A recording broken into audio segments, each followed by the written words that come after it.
Look, I'm not saying the Suns will definitely win, but they are gonna win. But Chris Paul could get a ring. And if he does, then the dude who needs one most for his legacy will check that box. CP3 immediately becomes the third best point guard of all time. Yes, third best all time. Steph Curry, who's an MVP champion that literally changed basketball. 2, Magic Johnson, generational versatile champion. Then 3, Chris Paul, followed by Jerry West and the Big O. Now, you can be a jerk about that list in the comments if you want to, but my whole point is that Chris Paul was really missing a championship on his resume. Then he will be untouchable. My actual question here is, if CP3 gets one, who needs one next? And this video will explain who needs a ring most if CP3 wins. Yo, it's Casey, this is AM Hoops. This is the hair, and if you watched the video update yesterday, I kind of take you through. It wasn't easy to get this, okay?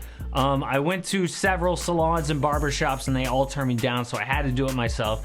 So I kind of have a behind-the-scenes video if you want to go check that out. I will link it somewhere or at the end of the video, whatever. But here it is, all right? The bet payoff. Okay, on to the video, and people are idiots sometimes, and that sucks for Chris Paul, because most of us can see he is a winner who just hasn't won. And I'll admit, he wasn't great on OKC Game 7 against Houston last year. He had a few meltdowns as a Clipper, but overall, he hasn't been the reason his teams lose. Some people have to see him hoist a trophy, though, to take Chris Paul seriously. That is just dumb. It reminds me of Kevin Durant's legacy. Some people need KD to win without the Warriors to validate his awesomeness. I think it's obvious. Durant is the best player on a championship team. The Warriors would not have won both of those years without him, and he doesn't need one in Brooklyn to be a top 15 player. So obviously Durant is not on my needs to win a ring list, but I actually think these 8 guys actually need a chip most for their legacy and public perception if Chris Paul wins it. Number 8, Rudy Gobert. Now this one probably isn't on most people's list, but I think Gobert's accomplishments have been really trashed recently. Dude's won Defensive Player of the Year 3 times, but he is unplayable in a playoff series. Gobert is the best player in the NBA that gets the least respect. I think a ring is the only thing that can change that at this point. Number 7, Ben Simmons. No one's stock has fallen faster. The reason he needs a ring more than Rudy Gobert is we thought Ben Simmons could be a future top 3 player. No one's ever thought that about Gobert. Simmons is a broken man. His free throw shooting proved that in the playoffs. The entire NBA is laughing at him. He needs to be traded immediately, and if he won a ring, it would put him back on top as a future superstar. There is just one team that should absolutely trade for him, and I will link that at the end of this video. But number 6 is Damian Lillard. You thought he would be higher, right? No.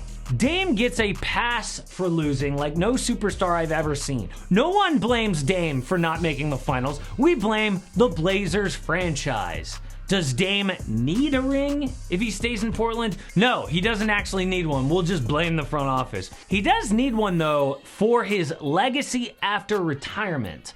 Now, we would put Dame among the greatest point guards ever if he won a chip, not just one of the greatest point guards of his generation. Number 5, Jimmy Butler. Now, like Dame, Jimmy doesn't get blamed for losing. Most of us look at him as a number 2 who's miscast as a number 1. It's not his fault. But the difference is the Hall of Fame. Jimmy Butler needs one to make the Hall of Fame way more than Damian Lillard does. I mean, Dame is actually a first ballot Hall of Famer with or without a championship. Jimmy will be lucky to ever get in. With a championship, though, I think he is a guaranteed Hall of Famer. At number 4, Paul George. PG needs one for the same exact reason as Jimmy Butler. He's not getting in the Hall of Fame without a ring, but PG has haters today. I mean, people love Jimmy Butler. Oh, they respect his game and his attitude, but PG has somehow become a villain. If he wins a ring, though, it will shut a lot of people up about Pandemic P.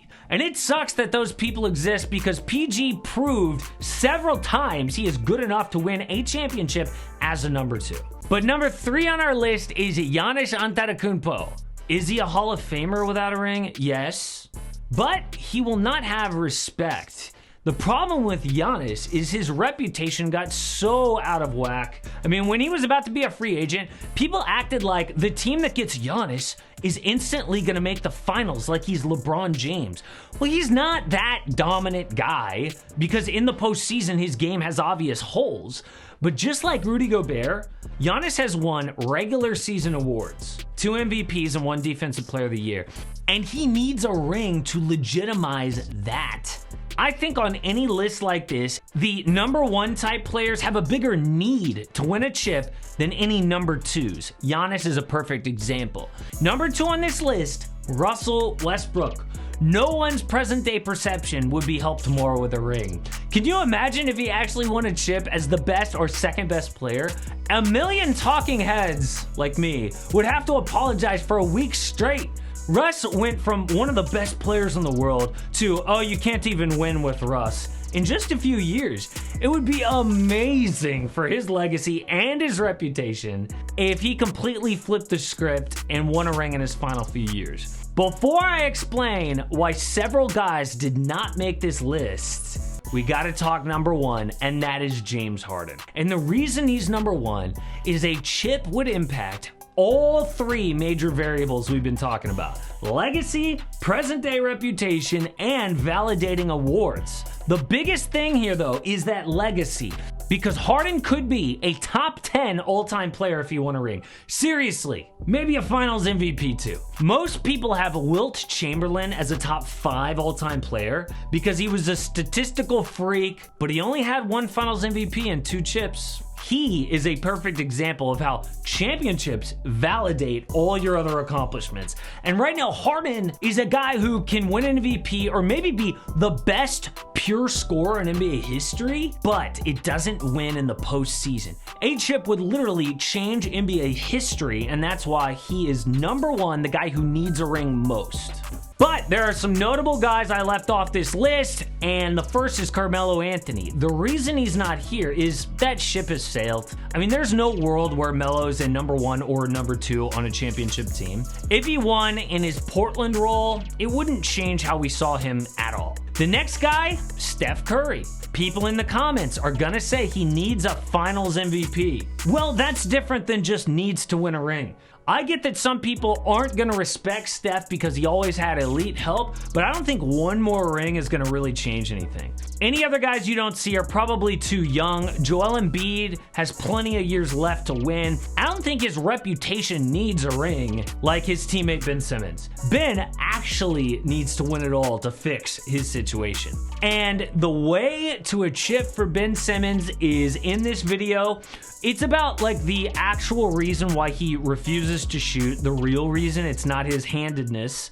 And then the one team that could trade for him that would be the best for his situation and theirs.